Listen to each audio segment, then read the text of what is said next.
வறட்சி என்பது தமிழக விவசாயிகளை வெகுவாக பாதித்திருக்கிறது. அது இந்த ஆண்டு மாத்திரமல்ல, தொடர்ந்து ஒன்று வறட்சி அல்லது திடீரென்று உருவாக இருக்கக்கூடிய ஒரு இயற்கை நிகழ்வு இந்தோ பசிபிக் பெருங்கடலே அந்த சூப்பர் எல்னினோ உருவாகி இருக்கிறது. விஞ்ஞானிகள் அறிவித்து விட்டார்கள்.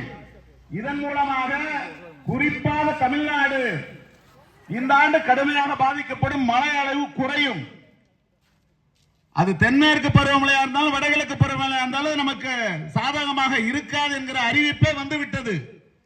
இது இன்னும் 2 ஆண்டுகளுக்கு கூட தொடரலாம் என்கிற நிலை. ஏதோ உணவு கையிருப்பு இந்தியாவில் இப்போது இருக்கிற காரணத்தால் சமாளித்து விடலாம். இன்னும் 2 ஆண்டுகளுக்கு இந்த காலநிலை மோசமாகி போனால் இந்த சூப்பர் எல்னினோ நிகழ்வின் மூலமாக விவசாயம் அடியோடு பாதிக்கப்படும், உணவு பற்றாக்குறை ஏற்படக்கூடிய அபாயம் கூட இருக்கிறது என்றெல்லாம் விஞ்ஞானிகள் தரப்பிலிருந்து அறிக்கை வெளிவந்திருக்கிறது. பேரிடர் வருவதற்கு முன்பாகவே ஒன்றிய அரசு 1000 கோடி ரூபாயை எங்களுக்கு தந்துவிட்டது என்று மார்தட்டி சொல்லக்கூடிய வருவாய்த்துறை அமைச்சர், அந்த பேரிடர் வருவதற்கு முன்பாகவே 1000 கோடியை பெருமையா சொல்கிற நீங்கள் விவசாயிகள் தொடர்ந்து கடன்பட்டு விவசாயம் பண்ண முடியாத இயற்கை பேரிடரால் ஏற்கனவே பாதிக்கப்பட்டு இனி வரப்போகிற பேரிடராலும் அந்த ஆபத்தை எதிர்நோக்கி இருக்கிற நேரத்தில் கூட்டுறவு கடனை முழுமையாக தள்ளுபடி செய்வதற்கு அந்த 1000 கோடியை பயன்படுத்துவதற்கு சட்டத்தில் ஏதாவது தடை இருக்கிறதா?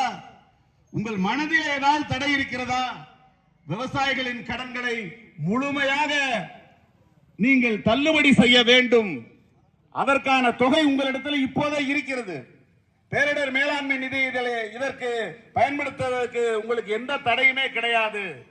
ஆகவே சட்டமன்றத்திலே உங்களை கிண்டல் செய்கிற, கேலி செய்கிற அல்லது உங்களுடைய நடவடிக்கைகளுக்கு தடையாக இருக்கிற எதிர்க்கட்சிகளோடு லாவணி பாட அதற்கு பதில் சொல்வதற்கு பதிலாக விவசாய பெருங்குடி மக்களுடைய பிரச்சனை என்ன, அவர்களுடைய கோரிக்கை என்ன? நீங்க தானே உழவன் மகிழும் திட்டம் என்றெல்லாம் அறிவித்தீர்களே.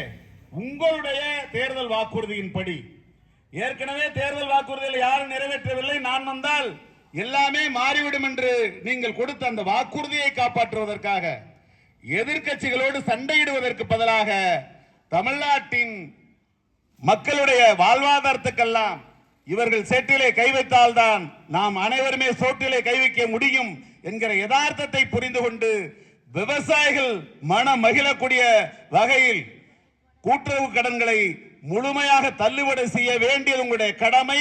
அது நீங்கள் கொடுத்த வாக்குறுதி. அதாகவே இந்த வழக்கம் போல ஏற்கனவே ஆண்ட கட்சிகள் ஒருவரை ஒருவர் மாறி சேற்றை வாரி அள்ளி வீசிக்கொண்டு ஒரு மக்களுக்கு மத்தியிலே ஒரு அரசியல் ஒரு கவனத்தை திசை திருப்பக்கூடிய பிரச்சனைகளை விட்டுவிட்டு மக்களின் கவனத்தை வேறு எதையாவது திசை திருப்பக்கூடிய வேலைகளை செய்கிற அந்த முறைகளை கைவிட்டு விட்டு மாற்றத்தை கொண்டு வருவேன் என்று சொன்ன நீங்கள் விவசாயிகளின் ஏமாற்றத்தை போக்கி உடனடியாக அனைத்து கடன்களையும் கூட்டுறவு கடன்களை தள்ளுபடி செய்ய வேண்டும். இல்லை என்றால் சோபனாபுரத்தில் தொடங்கி இருக்கிற இந்த போராட்டம், இந்த போராட்ட உணர்வு, இந்த கோபாவேசம் தமிழ்நாட்டின் விவசாயிகள் அனைவரிடத்திலும் இருக்கிறது என்பதை நீங்கள் உணர்ந்து கொள்ள வேண்டும் என்று மக்கள் விடுதலை கம்யூனிஸ்ட் கட்சியின் சார்பிலே எச்சரிக்கை கடமைப்பட்டிருக்கிறோம். சோபனாபுரம் ஏரிக்கு வருகிற தண்ணீர் எப்படி தடுக்கப்படுகிறது? தண்ணீர் வராமல் இருப்பதற்கு ஒரு கார்ப்பரேட் முதலாளியுடைய வேலையின் காரணமாக எந்த அளவுக்கு அது பாதிக்கப்படுகிறது என்பதை ஐயா போப்பா ராமசாமி அவர்கள் இங்கே குறிப்பிட்டார்கள்.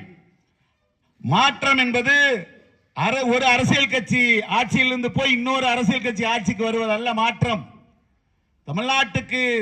தமிழ்நாட்டு மக்களுக்கு தேவையான மாற்றம், உலக மக்களுக்கே தேவையான மாற்றம் என்பது அரசு மாறுவதல்ல. ஏனென்றால் அரசு என்பது ஒரு வர்க்கத்தின் சார்பாகத்தான் இருக்கும்.